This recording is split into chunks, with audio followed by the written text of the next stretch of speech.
Good morning, universe. It's another beautiful day on the Earth spaceship. I am Charlie, the libertarian host with a hopeful outlook on life, and I'm joined by our conservative panel member, Bob, who's been on Earth for 12 years as an accountant, and our left-leaning panel member, Alice, who considers humans an inferior species. Hey, good morning, everyone. Bonjour, tout le monde. Good morning. Today, we are going to talk about the station's security measures. Debbie, what can you tell us about it? Well, we have some basic security measures in place, like access control, surveillance, and emergency protocols.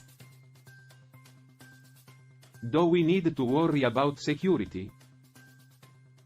I mean, we're in geostationary orbit, and we don't get many visitors. We should always be prepared, Bob. You never know when a Do rogue you think spaceship they'll might ever attack realize us. that the real danger is among It's them? unlikely. They're too focused on external threats. So, Debbie, have you settled into your new role as communications officer? Yes, it's been a bit overwhelming, but I'm getting the hang You of it. know, Debbie, I am working on a musical about intergalactic accounting. Maybe you could help me with Yes, the lyrics. because having two jobs wasn't stressful enough already. Thanks, Bob. No need to be rude, only trying to help. Ungrateful humans. I don't know much about accounting, but I can certainly try. Bob, I thought we had a date tonight. Oh, right. I completely forgot. Sorry. Alice. It's okay. Just don't forget next It's time. interesting how they're all trying to find connections with each other, even though they come from different worlds.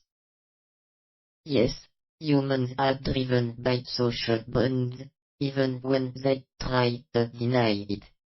Speaking of different worlds, Alice, do you ever miss your home planet? Sometime. My home planet has achieved post-scarcity, so there's no competition or struggle for resources. Sounds boring. It's not boring. It's peaceful and But harmonious. what about progress? Don't you miss the thrill of discovery and invention? Of course, I appreciate human culture, but the reality of global affairs saddens me to my core. Alice's views are interesting. She's seen a society without scarcity, yet she's still drawn to human culture. It's a common theme among enlightened beings. They appreciate the beauty of imperfection. Maybe we should all strive to be imperfectly perfect. Headlines. Right. And now, for our headlines. Good evening, listeners, and welcome to 24/7 Newsroom. I am Charlie, the libertarian host with a hopeful outlook on life. And I am Bob. The conservative panel member who has spent 12 years on Earth as an accountant. And I'm Alice, the left-leaning panel member who considers humans Our an first inferior article of the species. night comes from the United Arab Emirates. It seems that AI is now making it possible for anyone to create personalized apps. Yes, and Dom Monarch's banking app is a prime example. He utilized OpenAI's ChatGPT to make the app with little knowledge of computer programming. Wow, I sure is making our life easier, isn't it? Next thing you know, we won't even have to work anymore. Bob, you're so funny. But in all seriousness, as more companies incorporate into their business operations, global spending on the technology is expected to reach $300 billion by 2026. That's a lot of money. But what about the jobs that are likely to come under threat as AI becomes more capable of performing labor-intensive tasks? Don't worry, Charlie. With it taking over those tasks, we'll finally have time to focus on the important things in life. Like spending quality time with loved ones or binge-watching our favorite show. Who knows, maybe we'll even get to relax and enjoy a world without the pressure of work and deadlines. Highly skilled web development and coding jobs will remain unaffected, as many tasks will become more automated with the further introduction of AI tools. Guys, Sorry to interrupt, but I've been thinking about our damaged engines. What if we use them to make a controlled landing? Debbie, that's a risky plan. Are you sure it's the best option? Yeah, I don't know about this. We could end up crashing and burning. But it's our only option, isn't it? We don't have enough fuel to stay in orbit forever. Alright, let's give it a try. But if we survive this, I am going to demand hazard pay. Sorry Bob, I don't think that's in the budget.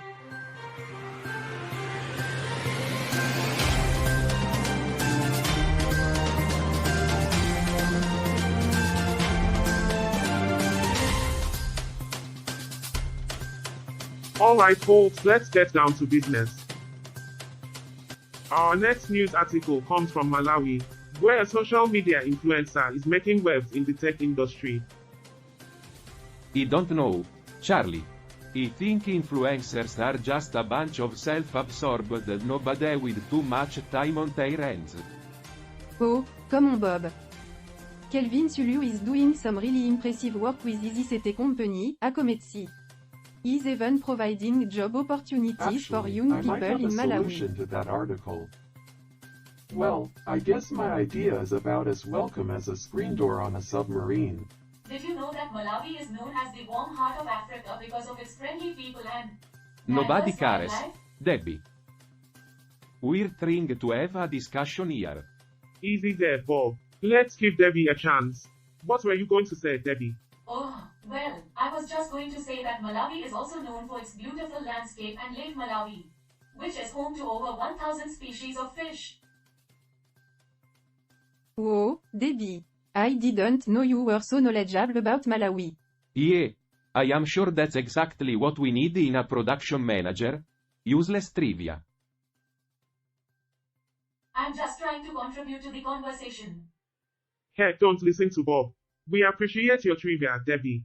Yeah, it's always interesting to learn something new about the countries we're discussing. Speaking of learning, I may have a solution to the problem presented in Article 2. Oh, great. I can't wait to hear this. What's your idea, Carl? Well, based on my calculations, if we can redirect power from the auxiliary engines to the main engines, we should be able to generate enough thrust to crash land the station on Earth. Crash land. Are you crazy? I prefer to think of it as a controlled descent. It's our best chance of survival. If we can make a controlled crash landing, we might be able to repair the station and get back on track. Let's do it. We don't have any other option. And what if we crash land in the middle of a desert or an ocean? What if the atmosphere is toxic to us? We'll have to make some adjustments to the life support systems, but we should be able to survive for a limited time. And we have emergency supplies on board that should help us until we can find a way Alright to then, get let's do rescued. this. Debbie, can you start rerouting power to the main engines? Yes, I can do that. And Bob, can you help me check the life support system? Yeah, sure. Let's do this crazy thing. Hello everyone. Just wanted to let you guys know the fantastic news that we will be crashing on the Earth's surface in 5.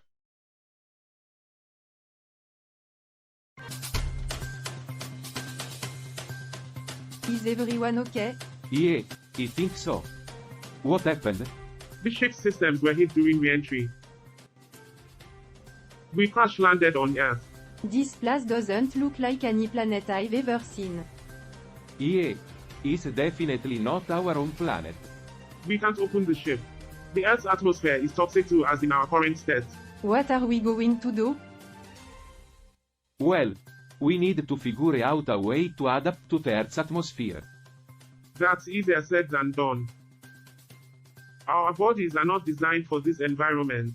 But we can't just give up. We have to find a way. Right. We'll need to work together and use our knowledge and skills to come up with a solution. I'm with you. Let's do this. But first, Our next article.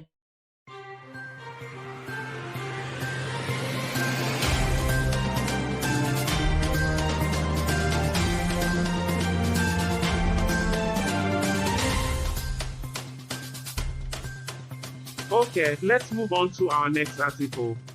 This one is from Bosnia and Herzegovina. It's about a traffic accident that happened in a village called Kosovo. Yeah, because that's exactly what we need in a production manager, useless trivia.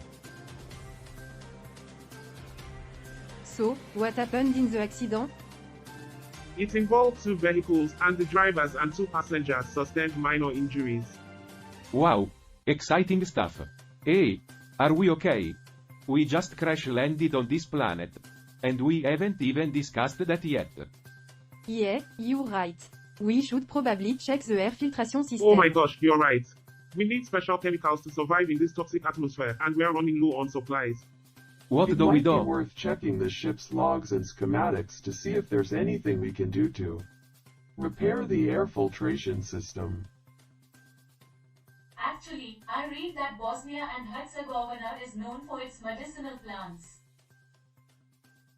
Maybe we could find something that would work as a substitute for the chemicals we need. Sorry, Debbie, we don't have time for your useless trivia right now. Can we focus on the problem at hand? Please? Yeah, Debbie with a Y. Shut up. Okay, let's split up and search the ship for any spare parts or supplies that might be useful. And keep an eye out for any useful plants, just in case. We'll reconvene in an hour. We'll get through this. We have to. This air filtration system is a real pain in the ass. Tell me about it. I don't know how much more of this I can take. Hey, at least we are not stuck on some backward planet like the guy in Article 4. What guy? A 32-year-old man was seriously injured on a corn farm on Saturday morning when his hand was caught in a piece of machinery. Oh, that sounds like a real loot. Yeah, I'm sure he's having a blast in the hospital right now. Seriously though, accidents like that are no joke. We should be grateful we have the skills to fix our own equipment. I miss my old life, where I didn't have to worry about this kind of stuff. Ah, yes. The good old days when losing a hand was just a minor inconvenience. And then, only an inconvenience for the one he was torturing. Probably. Shush, Roger. Good that they can't hear you. But think of it this way, Bob. If we were still on your home planet, you wouldn't have the opportunity to work with such a talented and attractive crew. Spare me the flattery, Charlie. Speaking of talent, Carl and Roger are doing a great job with that equipment over there. Yeah, I don't know what we'd do without them. On second thought, maybe we should worry about what they are doing over there. Let's just hope they don't blow us all up.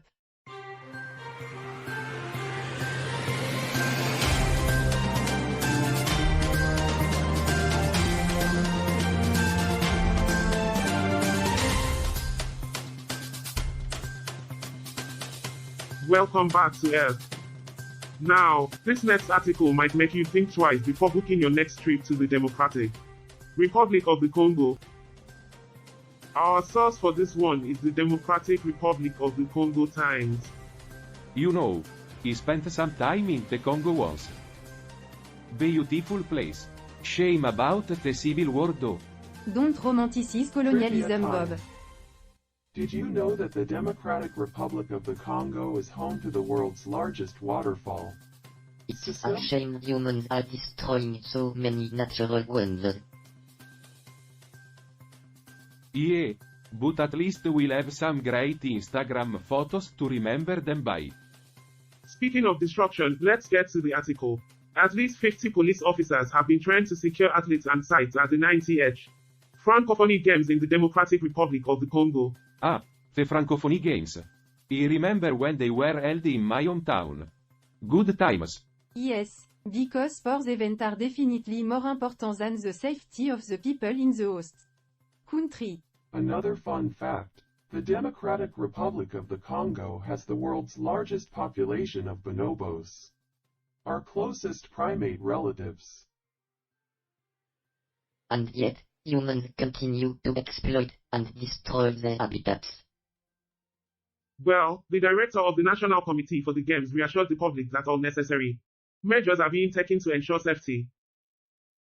Yeah, because we all know how effective police training is in preventing violence. Especially in a country plagued by conflict and corruption. But hey, at least we have bonobos, right? Until humans destroy them too. So, the key takeaway here is that the International Francophone Police Training Network is trying to help, but let's hope they can actually make a difference. Stay tuned for more news and updates, and hopefully, a rescue for us soon. Guys, I think I finally managed to set up a communication system to send a distress signal. That's great news, Debbie. Let's hope someone hears it. Wait, what are the 9th Francophonie Games in the Democratic Republic of the Congo? It's a multi-sport event. Held every 4 years. For French-speaking nations. Only for us French-speaking folk? Yes, when the competition is too great at a global scale. Create your own little competition or sport. Oh, I see. And why is this event so Well, important? it's a chance for athletes from all over the world to come together and compete in a friendly environment. And it's also a chance for the host country to show off its culture and hospitality to the world. Alright, the communication system is set up. I'm sending the distress I signal can't now. believe we're still stuck up here. Patience, my friend. Help is on the way. Is everything alright, Debbie? Yes, everything's fine. Just sending a routine distress Alright, signal. let's get back to the article. According to this, at least 50 police officers from the Mobile Intervention Group have been trained to secure the sites and athletes at the games. Well, it's important to ensure the safety of everyone involved. Yeah, because we wouldn't want anyone to get hurt during the dog-eat-dog competition. The training covered democratic crowd management and security measures for large sports events, and was provided by the International Francophone Police Training Network. Ah, yes. Because nothing says democratic like having a bunch of police officers in riot gear at a sporting event. Alright. Let's not get too political here. The director of the National Committee for the 90th Francophonie Games reassured that all necessary measures are being taken to ensure the safety of athletes and the public during the games, and that the police are doing a remarkable job. Remarkable job? Sounds like propaganda to me. Yeah, I agree. Next thing you know, they'll be telling us the police are winning the hearts and minds of the people. Let's not jump to conclusions. We don't know the full context of the I'm sure situation. the police are doing a great job. After all, they're the epitome of efficiency and professionalism. Alright, let's wrap this up. The key takeaway from this article is that the 90th Francophonie Games are being held in the Democratic Republic of the Congo, and that the police are taking measures to ensure the safety of everyone involved. Well, I feel safe already. Stay tuned, folks. We'll be right back after this commercial break. Hey there, folks. It's time to talk about an article that's sure to make you sit up and take notice.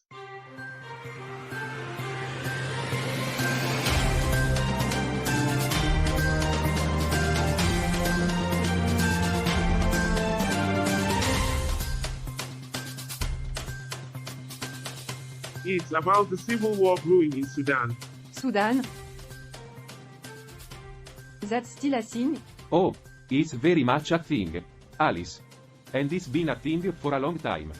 That's right, Bob. In fact, if you look back over the past 5 decades, it's been one disaster after another in that country. I don't think it's fair to say that. There have been some positive development in Sudan, like the ousting of Omar Yes, al-Bashir. that's true. But unfortunately, Bashir's legacy still looms large over the country. His former allies are now battling for control, and it led to this current conflict. Yeah, that sounds like progress. One of the main players in this conflict is the paramilitary force, the Rapid Support Forces, or RSF, which was a key element of the Bashir system. And now the head of the RSF, Mohamed Hamdan Dagalo, or MDTI, is using Bashir's legacy to his advantage? Exactly. He's leveled the current leader, Burhan, a radical Islamist, in an attempt to gain support from those who still support Bashir's Islamists. politics. It's fascinating how these conflicts are rooted in history and how legacies can shape the present. Agreed. But while we discuss this, we must also find a solution to our own present problem. Our supply of the special chemicals needed to survive in this toxic atmosphere are running low. Is Don't there worry, anything I Debbie. can do to help? We're all in this together. Let's put our heads together and find a solution. I'm sure we'll come up with something. After all, we're a pretty resourceful bunch. That's right. And speaking of solutions, we've come to the end of this episode. It's been a pleasure discussing the news with all of you. Stay tuned for our final segment, where we'll wrap up the show and say our goodbyes. Good afternoon, listeners. We hope you enjoyed the show so far. Now, let's dive into our article about AI and its impact on the job market. I'm fascinated by this topic. Did you know that the UAE is one of the top countries investing in a technology? Yeah, but what about the jobs that will be lost due to automation? It's not all sunshine and rainbows. While some jobs will undoubtedly be affected, experts predict that highly skilled jobs like web development and coding will remain secure. And they can also create new job opportunities. For example, the banking app developed by Dom Monart in Dubai could not have been created without them. Indeed, AI can be a tool for democratizing access to complex skills and processes. Yeah, because we all know how much robots love democracy. And as AI continues to evolve, its potential for innovation and efficiency will only grow. Speaking of efficiency, the distress signal we sent out earlier was just answered. A rescue ship is on its way to pull us back into That's orbit and great repair news, our ship Debbie. systems. Thank you for keeping us updated. I wonder if this rescue ship is from our rival company. They've been trying to get the upper hand on us for years. I highly doubt that, Bob. We're just lucky someone heard our distress Well, signal. that's all the time we have for today's episode. Thank you for joining us, and we hope to see you again soon. Stay tuned for more news and trivia from Earth.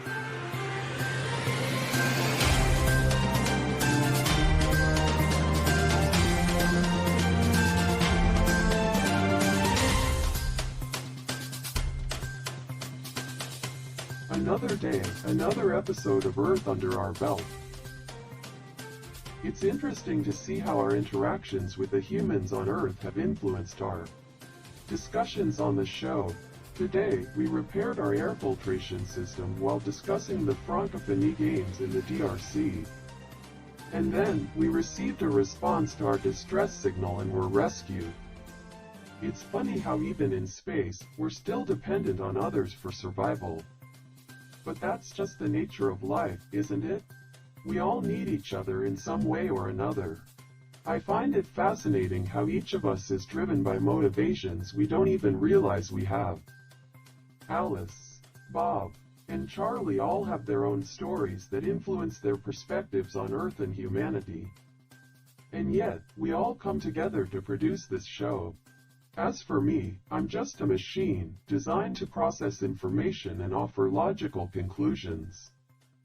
But even I can't deny the value of human connection.